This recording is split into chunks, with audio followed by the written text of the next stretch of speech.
अगर आप ओवरसीज़ पाकिस्तानी हैं और बाहर से पाकिस्तान में पैसे भेज रहे हैं तो आपके लिए एक अच्छी खबर है। अदालत का एक बड़ा बेहतरीन फ़ैसला आया है, बड़ा अच्छा फ़ैसला आया है, जिसमें काफ़ी देर से पेंडिंग एक इशू था जिसको क्लियर किया गया है और भी काफ़ी चीज़ें क्लियर कर दी गई हैं। अक्सर ओवरसीज़ जब पाकिस्तान में पैसे भेजते हैं तो उसके बाद बैंक से हम एक PRC सर्टिफिकेट लेते हैं। वो सर्टिफिकेट अक्सर बैंक नहीं देते क्योंकि डिफरेंट चैनल से पैसे आ रहे होते हैं। अब ऐसे ही एक टैक्स पेयर थे जिन्होंने दुबई से पैसे भेजे, प्रॉपर बैंकिंग चैनल के थ्रू पैसे भेजे और यहाँ पे एक प्रॉपर्टी परचेज कर ली इस्लामाबाद के अंदर। उसके बाद जब FBR ने वो इशू उठाया तो FBR ने कहा कि आप हमें सर्टिफिकेट दें कि आपने ये पैसे कहाँ से भेजे, क्योंकि जब पाकिस्तान में आप पैसे भेजते हैं तो बैंक की तरफ से एक सर्टिफिकेट मिलता है जिसको हम बोलते हैं PRC certificate, proceed realisation certificate. अक्सर बैंक नहीं देते, उस पर लिखा होता है कि ये पैसे कहाँ से आए, किस करेंसी में आए और किस डेट को कन्वर्ट किए गए PKR में, यानी कि पाकिस्तान रुपीज़ में। उस सर्टिफिकेट की बेस पे FBR ये कहता है कि आपकी ये रेमिडेंस है और ये बिल्कुल ठीक है। इसका हरगिज़ ये मतलब नहीं है, जो कि FBR समझता है, उसकी विश लिस्ट है कि अगर कोई सर्टिफिकेट ना दे तो वो FBR ये समझता है कि ये रेमिडेंस नहीं है। जब एक टैक्स पेयर प्रॉपर अपनी मनी ट्रेल दिखा रहा है कि मैंने यहाँ से पैसे भेजे, इस बैंक अकाउंट में भेजे, वो भी मेरा अपना बैंक अकाउंट था, उसके बाद मैंने प्रॉपर्टी परचेज की, लेकिन FBR ने तमाम चीज़ें इग्नोर करने के बाद टैक्स पेयर के खिलाफ एक फ़ैसला पास कर दिया। टैक्स पेयर ये फ़ैसला लेके अगले फॉरम पे जाता है और वहाँ पे उसको रिलीफ मिलता है। उसके बाद FBR को फिर भी चैन ना आया। FBR ने वो फ़ैसला उठाया टैक्स कोड का और इस्लामाबाद हाई कोर्ट में उसको चैलेंज कर दिया, रेफरेंस फाइल कर दिया और इस्लामाबाद हाई कोर्ट ने भी वही किया कि टैक्स पेयर की फेवर में फ़ैसला दिया और टैक्स पेयर को रिलीफ दे दिया। अब ये सारी केस की समरी क्या थी, क्या फैक्ट थे, इसमें क्या डिसीजन पास किया गया, क्या वाकई आपको अब PRC सर्टिफिकेट नहीं मिलता तो आपको FBR कुछ नहीं कह सकता। आज के इस लेक्चर में इस कॉन्सेप्ट को स्टडी करते हैं। आप देख रहे हैं प्रैक्टिकल लर्निंग हाउस, मैं हूं फ़हीम महबूब। वापस आते हैं टॉपिक के ऊपर। तो ये एक फैसला है, यहाँ पे अगर आप देखेंगे तो इस्लामाबाद हाई कोर्ट का एक फैसला है जो कि 8/10/2025 को अभी रिसेंटली पास किया गया है। अगर आपको कॉपी चाहिए होगी डिटेल में पढ़ने के लिए तो वो भी मिल जाएगी, लेकिन इसमें शॉर्ट समरी क्या लिखी हुई है वो मैंने यहाँ पे बना दी है। इसको देखने के बाद, समझने के बाद हमें पता चल जाएगा कि इस केस के फैक्ट क्या थे, क्या लीगल इशू डिस्कस किया गया और इसका फैसला क्या आया। अब यहाँ पे मेन इशू क्या था? मेन इशू ये था कि जो फॉरेन रेमिडेंस है वो जब पाकिस्तान में बाहर से पैसे आते हैं तो अगर बैंक आपको इनकैशमेंट सर्टिफिकेट नहीं देता, मतलब PRC सर्टिफिकेट नहीं देता, तो क्या वो अनएक्सप्लेन्ड इनकम होगी, अनएक्सप्लेन्ड पैसा होगा? ये एक इशू था। मतलब आपने पैसे भेजे, सही तरीके से भेजे, बैंक की गलती थी, बैंक आपको पैसे नहीं देता। अक्सर मैं कहता हूं कि जब आप बाहर से पैसे भेजते हैं तो आप फॉर एग्जाम्पल बैठे हुए हैं UAE में, वहां से आपने एक चैनल के थ्रू पैसे भेजे, A चैनल। अब वो A चैनल क्या करेगा, आगे B के साथ उसका राब्ता है, B क्या करेगा, आगे पैसे देगा C को, और C क्या है, पाकिस्तान है। तो जब बैंक को सर्टिफिकेट लेना पड़ता है तो उसको तमाम चैनल के साथ गपशप लगानी पड़ती है, काम करना पड़ता है। तो अक्सर बैंक वाले काम नहीं करते, वो सर्टिफिकेट नहीं मिलता। तो अगर बैंक की गलती की वजह से आपको सर्टिफिकेट ना मिले तो इसका क्या मतलब है कि आपके पैसे ठीक नहीं है, आपकी ब्लैक मनी है? तो ऐसा तो बिल्कुल नहीं है। सेम इसी केस में यही हुआ कि क्वेश्चन ऑफ फ्रेम जो किया गया वो ये था कि ओवरसीज ने जो पैसे भेजे हैं पाकिस्तान में, अगर वो बाद में सर्टिफिकेट नहीं देता तो इसका क्या मतलब है कि वो अनएक्सप्लेन्ड इनकम है, उस पर टैक्स चार्ज होगा। ये क्वेश्चन था कि एक ओवरसीज है, उसने जो है प्रॉपर्टी परचेज की, पैसे भेजने के बाद में बैंक ने सर्टिफिकेट नहीं दिया तो उसके ऊपर FBR ने उसको टैक्स चार्ज कर दिया। अब आते हैं फैक्ट के ऊपर। अब आता है कि फंड जो पैसे थे वो बाहर UAE से पाकिस्तान में भेजे गए प्रॉपर बैंकिंग चैनल के थ्रू, मतलब बैंक अकाउंट में आए, हुंडी में या फिजिकल ट्रैवल करके आप पैसे नहीं लेके आए, प्रॉपर बैंकिंग चैनल के थ्रू ट्रांसफर हुए हैं, पाकिस्तान में बैंक अकाउंट में पैसे आए हैं। और जो पैसे आते हैं वो पाकिस्तान में जो टैक्स पेयर था उसने फॉरेन करेंसी अकाउंट ओपन किया हुआ था। जैसे अक्सर लोग USD अकाउंट ओपन कर लेते हैं, दिरहम अकाउंट ओपन कर लेते हैं, यानी कि PKR में नहीं था, फॉरेन करेंसी अकाउंट था। पाकिस्तान में पैसे तो आ गए। उसके बाद क्या है कि जो वो पैसे थे वो यूज किए गए इस्लामाबाद में एक प्रॉपर्टी लेने के लिए, टैक्स पेयर ने यूज किए क्योंकि उसने पैसे भेजे थे, उसके पैसे थे, जहां मर्जी इस्तेमाल कर सकता है। अब जब वो पैसे थे, टैक्स पेयर ने क्या किया कि वही फॉरेन करेंसी अकाउंट से जो पैसे थे वो अगली पार्टी को दे दिए। मतलब आपके अकाउंट में $10,000 पड़ा हुआ था, आपने वही $10,000 अगली पार्टी को ट्रांसफर कर दिया, मतलब उसको कन्वर्ट नहीं कराया।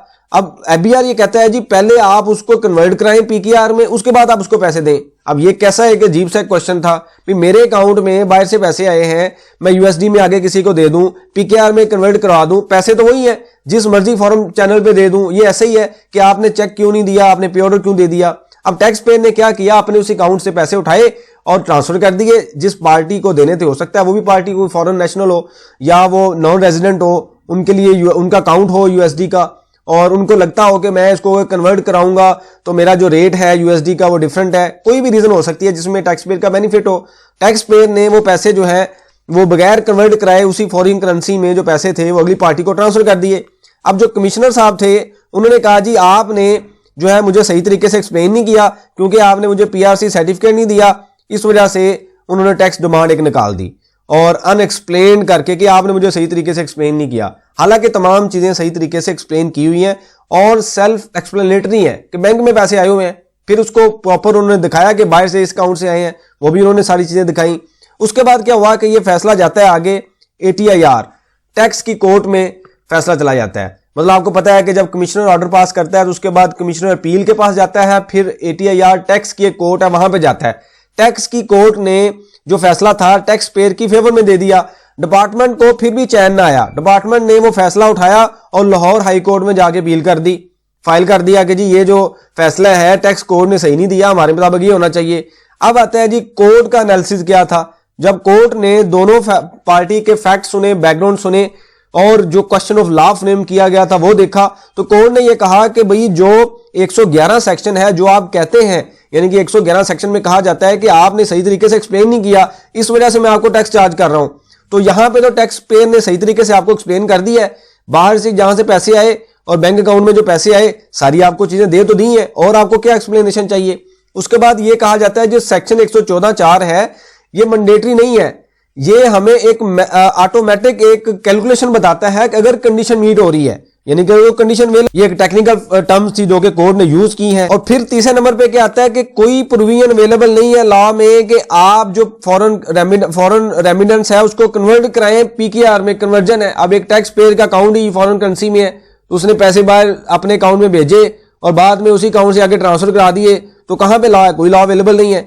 उसके बाद आता है कंप्लीट जो मनी ट्रेल है वो साबित कर रही है कि टैक्स पेयर ने बिल्कुल ठीक पैसे भेजे हैं, बैंकिंग चैनल के थ्रू भेजे हैं, और जो उसकी एक्सप्लेनेशन है वो एक्सेप्टेबल होनी चाहिए। अब कोर्ट का ये फैसला था, कोर्ट ने एनालिसिस किया। उसके बाद आता है कोर्ट का फैसला। इन सारी चीजों को सुनने के बाद, देखने के बाद, एविडेंस को समझने के बाद कोर्ट ने कहा कि जी जो टैक्स की कोर्ट का फैसला है जो कि टैक्स पेयर की फेवर में था वो बिल्कुल ठीक है, उन्होंने सही फैसला किया है, तमाम चीजें एक्सप्लेन्ड है, कोई इसमें इशू नहीं है। और जो टैक्स डिमांड थी उसको खत्म कर दिया, इनवैलिड कर दिया, कोई लाइबिलिटी नहीं है टैक्स पेयर के ऊपर। टैक्स पेयर ने जो काम किया है बिल्कुल ठीक किया है। अब आता है कि इस समझते हैं कि इन सारी जो सिनेरियो हमने देखा इसकी एक समरी क्या है कि जो फॉरेन रेमिडेंस है वो अगर फॉरेन करेंसी अकाउंट में भी है तो ये एक्सेप्टेबल है as explained income if the source and banking trail are clear. मतलब मनी ट्रेल सारी क्लियर है तो ये बिल्कुल ठीक है, ये एक्सप्लेन्ड इनकम है। इवन विदाउट पीकेआर कन्वर्जन, कि आप उसको पीकेआर में कन्वर्ट करके नहीं भी देते फिर भी एक्सेप्टेबल है। और विदाउट बैंक इनकैशमेंट सर्टिफिकेट, कि आप पीआरसी सर्टिफिकेट नहीं भी देते और बाहर से आपने अपने फॉरेन करेंसी अकाउंट में पैसे भेजे और वहीं से आप आगे दे दे उसी करेंसी में और पीकेआर में कन्वर्ट नहीं भी करवाते और बाद में सर्टिफिकेट भी नहीं देते, फिर भी आपकी सारी चीजें ठीक है, एक्सेप्टेबल है, इसमें कोई इशू नहीं है, कोई रिस्क नहीं है। अब मसला यह है कि अब एक टैक्स पेयर था, उसकी अमाउंट बड़ी थी या जो भी उसका सिनेरियो था तो वो तो आगे चला गया।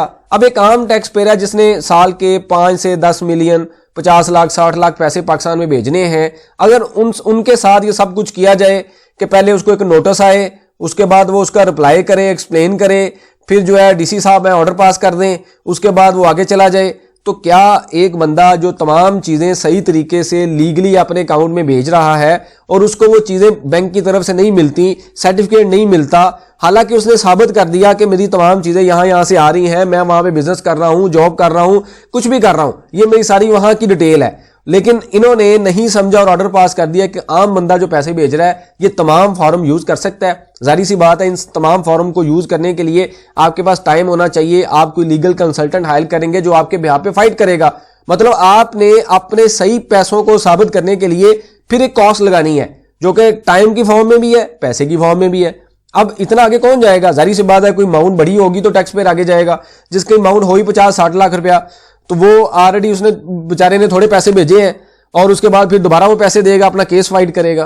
तो ये सारी चीजें जो टैक्स पेयर है, अगर वो सही तरीके से साबित कर रहे हैं, दे रहे हैं, तो डिपार्टमेंट को भी समझना चाहिए कि एक बंदा बाहर से फॉरेन करेंसी अकाउंट में पैसे भेज रहा है, जो कि हमारे एक रेमिडेंस की का जो सेक्शन है, रेमिडेंस की जो टोटल क्वांटिटी है उनको बढ़ाता है और हमें फेवर मिलती है। और बाद में हम इस तरीके से अगर उनसे क्वेश्चन आंसर करना शुरू कर दें और वो साबित भी कर दें, फिर भी हम जो अपनी विश के मुताबिक ऑर्डर पास कर दें, तो वो एक तकलीफदेह बात होगी ओवरसीज के लिए भी और जो पैसे भी भेज रहा है।